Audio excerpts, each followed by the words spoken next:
So what's up YouTube, welcome back to the channel. Once again, I appreciate having you here. Now today's video is the 5 things I hate about this bike, the Africa Twin.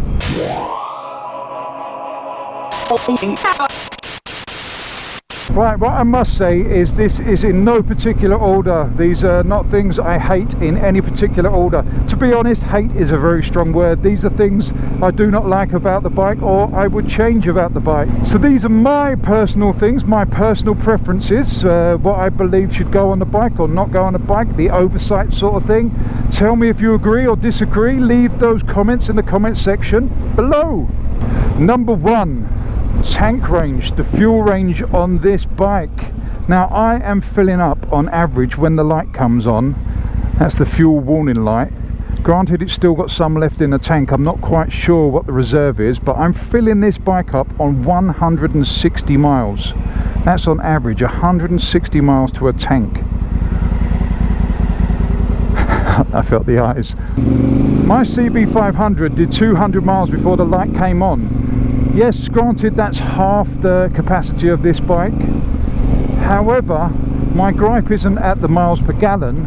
My gripe is at the size of the tank. I think this is an 18 litre or an 18 point something litre tank, which is clearly not big enough for an adventure bike.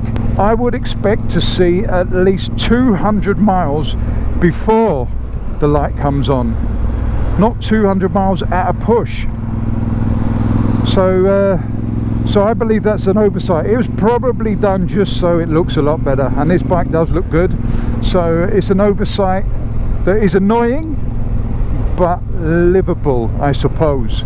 But Honda, next time, bigger tank please. Number 2, center stand. A center stand.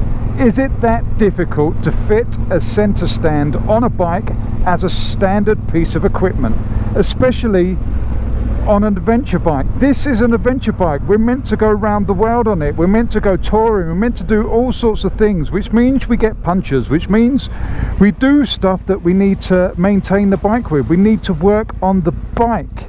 Now we need a center stand for that, and with Honda it's an extra, which means it's bloody expensive for a piece of metal just to jank the bike up a little bit. Come on Honda, give us a center stand. I mean, it should be standard on all bikes, probably not sports bikes, but most other bikes it should be standard. It's an oversight, or probably just a money making scheme, but definitely on adventure bikes, definitely on the Africa Twin at this price, it should be standard.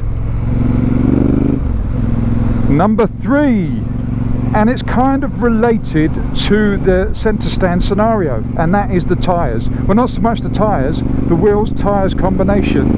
Not the size is perfect, that's cool, you can get all sorts of great tyres for it. The problem I have is tubed tyres. Tubed tyres. It's 2017 and we're running tube tyres, which is all great if you've got the time to take the wheel off, change the inner tube and do all that, but a lot of the time I'm commuting, so if I get a nail in the tyre, I've got to sit by the side of the road and take the whole wheel off, take the tyre off, replace the inner tube or fix the inner tube at the side of the road, then put it all back together and off we go. On a tubeless tyre you just plug it and then go. It is that simple.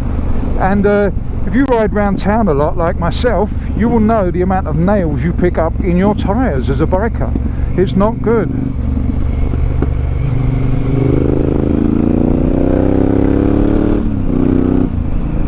So Honda, please, please, please work out a way we can have the option of these tyres with a tubeless system. I mean, the amount of tools I have to carry just for a puncture, whereas before you carry a little plug kit like that with some air cans in and a little, stabby thing.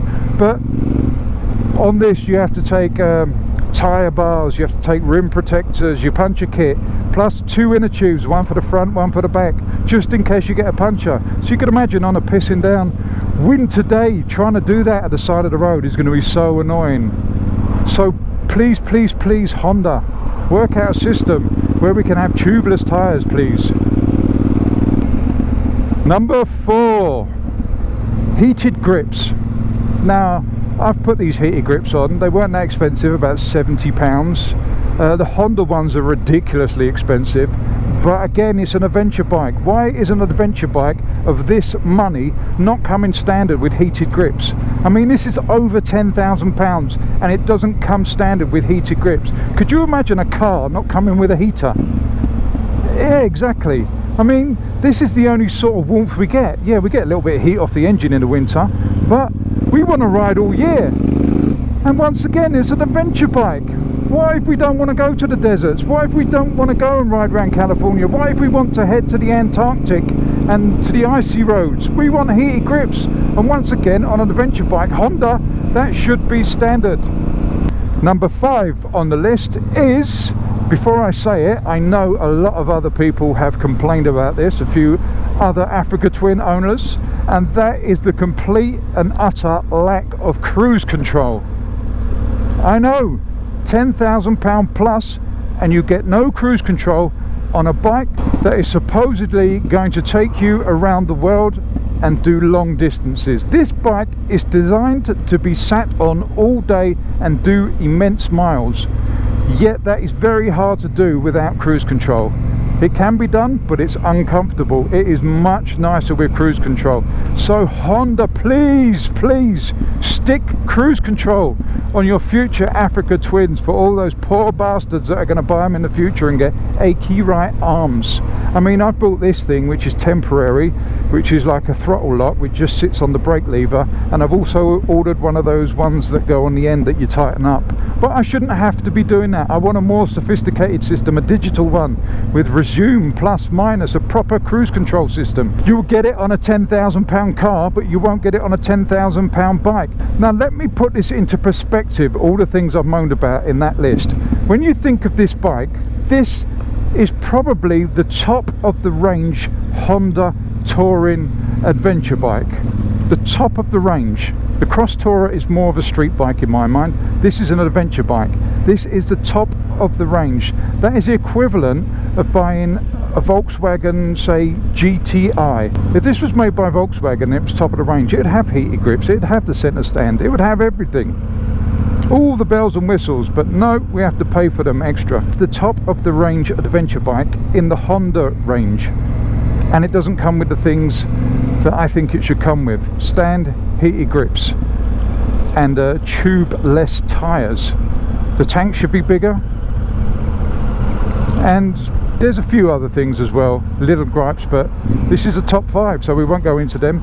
So that concludes the 5 most hated things about the Africa Twin. As I said at the top of the video, it's more of a dislike than a hate. I can't hate this bike, I fucking love this bike. There will be a top 5 things I love about this bike coming very soon. But this concludes this one. If you agree or disagree, leave your comments in the comments section below. As always, I love you all. Stay safe. Fish out.